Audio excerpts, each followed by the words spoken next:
আজকে তৈরি করব খুব সাধারণ এবং ঘরোয়াভাবে একটা সেমাইয়ের রেসিপি।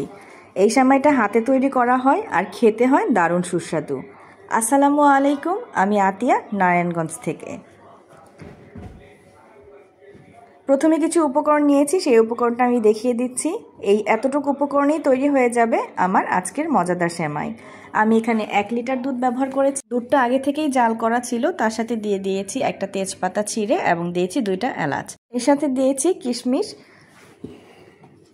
এখন দিয়ে দিব সুন্দর একটা টেস্টের জন্য এবং দুধটাকে গাঢ় করার জন্য দিয়ে দিচ্ছি 2 টেবিল চামচ পরিমাণ গুঁড়া দুধ। তার সাথে মিষ্টি পরিমাণ মতো দিয়ে দিচ্ছি চিনি। আমি এখানে হাফ কাপের মতো চিনি ব্যবহার করেছি, আপনারা আপনাদের পছন্দ মতো চিনি ব্যবহার করতে পারেন। এবার ভালো মতো নেড়েচেড়ে মিশ্রণটাকে মিশিয়ে নিচ্ছি। দুধটা আগে থেকেই জাল করা ছিল, তারপরেও কিছুক্ষণ জাল করে নিব।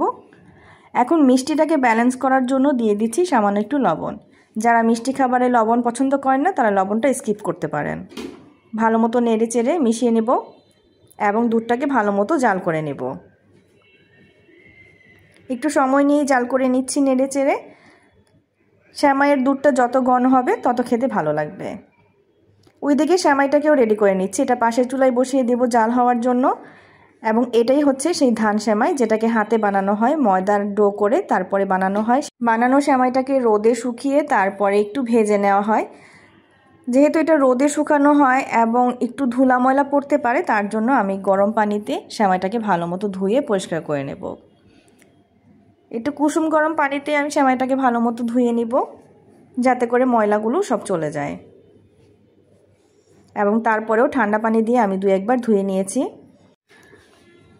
পানিটা পরিষ্কার করে ফেলে দিচ্ছি এবং তারপরে ঠান্ডা পানি দিয়ে কিছুক্ষণ ধুয়ে নেব। এটা সাইডে রেখে দিচ্ছি এবং দুধটা ভালো মতো ঘন হয়ে গেছে এবং ফুটতে শুরু করেছে। এই পর্যায়ে আমি এখানে সেমাইগুলো দিয়ে দিচ্ছি। একেবারে পরিষ্কার হয়ে গেছে, দেখতে কিন্তু একদম ধানের মতো লাগে। এই সেমাইগুলো আমার খুব ভালো লাগে। এখন গরম দুধের মধ্যে দিয়ে দিচ্ছি ধুয়ে রাখা সেমাইগুলো। এবার কিছুক্ষণ ভালো মতো জাল করে নিব, যাতে করে সেমাইটাও ভালো মতো সেদ্ধ হয়, সেই দিকটাও লক্ষ্য রাখতে হবে। ভালো মতো নেড়ে চেড়ে জাল করে নিব। একটু সময় নিয়েই জাল করব, যাতে দুধটাও ঘন হয় এবং সেমাইটাও ভালো মতো সেদ্ধ হয়।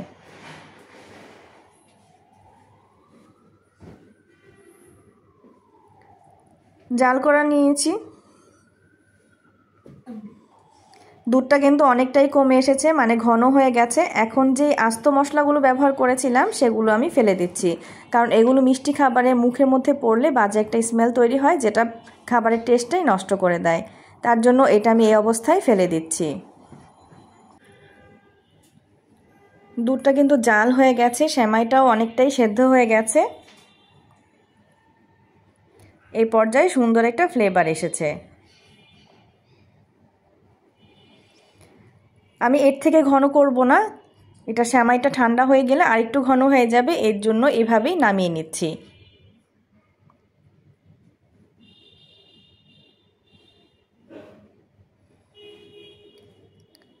তৈরি হয়ে গেছে আমার মজাদার হাতে তৈরি ধান সেমাই। আমার আজকের রেসিপি যদি ভালো লেগে থাকে, সবার কাছে অনুরোধ থাকবে, যারা ফেসবুক থেকে দেখছেন তারা আমার পেজটিকে লাইক, কমেন্ট এবং শেয়ার করে দিবেন, এবং যারা ইউটিউব থেকে দেখছেন চ্যানেলটি সাবস্ক্রাইব করে পাশেই থাকবেন। ভিডিওটি কেমন লেগেছে অবশ্যই কমেন্টের মাধ্যমে জানাতে ভুলবেন না। আজকে এই পর্যন্তই, দেখা হবে পরবর্তী কোনো রেসিপি নিয়ে। সবাই ভালো থাকবেন, সুস্থ থাকবেন। আল্লাহ হাফেজ।